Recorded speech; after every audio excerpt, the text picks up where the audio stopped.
Hello అందరికీ welcome to my channel soulful friends by Anjana. ఈరోజు బలివే ప్రాంతంలో ఉన్న శ్రీ రామలింగేశ్వర స్వామిని దర్శించుకోవడానికి వెళ్తున్నా. నాతో పాటు మీరు కూడా చూసి ఈ టెంపుల్ చరిత్రని వినండి.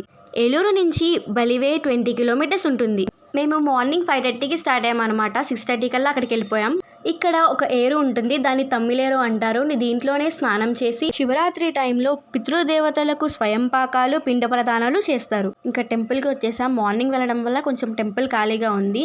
శివరాత్రి 3 రోజులు ఇక్కడ శివయ్యకు ఉత్సవాలు చాలా ఘనంగా జరుగుతాయి. ఇంకా మనం అలా లోపలికి రాగానే రైట్ సైడ్ ప్రసన్నాంజనేయ స్వామి టెంపుల్ ఉంటుంది. ఇంకా లెఫ్ట్ సైడే శ్రీ రామలింగేశ్వర స్వామి టెంపుల్. ఈ టెంపుల్ చరిత్ర ఇప్పుడు నేను చెప్తాను. టెంపుల్ చూస్తూ ఆ చరిత్ర కూడా వినేయండి. త్రేతాయుగంలో శ్రీరాముడు రావణ సంహారం చేసిన తరువాత బ్రహ్మహత్య దోషం నివారణ కొరకు కొన్ని స్థలాలను ఎన్నుకొని ఆ మహాదేవుని లింగ ప్రతిష్ఠ చేస్తూ అయోధ్య చేరాలని అనుకొని మహా అరణ్యమైన ఈ ప్రాంతముని శివధ్యాన దృష్టి గల భూమిగా భావించి పడమట ముఖముగా లింగ ప్రతిష్ఠ చేసి సాక్షాత్తు ఆ పరమశివుణ్ణి ఆవాహన చేసి పూజలు చేశారు.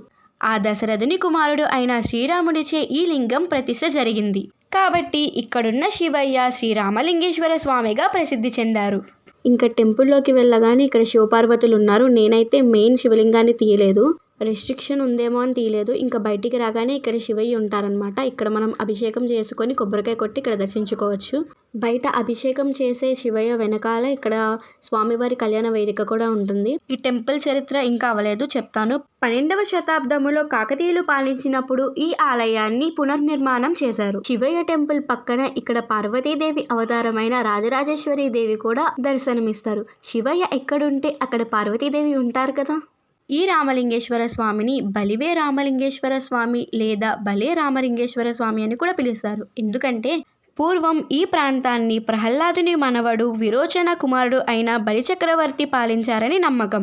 అందుకే ఇక్కడ శివయ్య బలివే రామలింగేశ్వర స్వామిగా మరియు బలే రామలింగేశ్వర స్వామిగా పిలువబడుతున్నారు. అందుకే ఇక్కడ ప్రాంతానికి బలివే అనే పేరు వచ్చింది.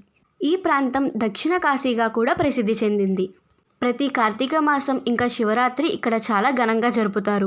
ఈవినింగ్ టైమ్స్ వస్తే ఇంకా చాలా బాగుంటుంది. లైటింగ్స్తో ఇంకా జైంట్ వీల్ లాంటి రైడ్స్ కూడా ఉంటాయి. మేమైతే ఈ రామలింగేశ్వర స్వామిని చాలా మంచిగా దర్శనం చేసుకున్నాం. మీరు కూడా నెక్స్ట్ శివరాత్రికైనా కార్తీక మాసంకైనా ఇక్కడికి వచ్చి ఈ రామలింగేశ్వర స్వామిని దర్శించుకోండి. ఈ వీడియో కనుక మీకు నచ్చినట్టయితే లైక్ అండ్ షేర్ చేసి ఇంకా నా ఛానల్ని కూడా సబ్స్క్రైబ్ చేసి పక్కనే ఉన్న బెల్ ఐకాన్ని కొట్టడం మర్చిపోకండి. Thanks for watching.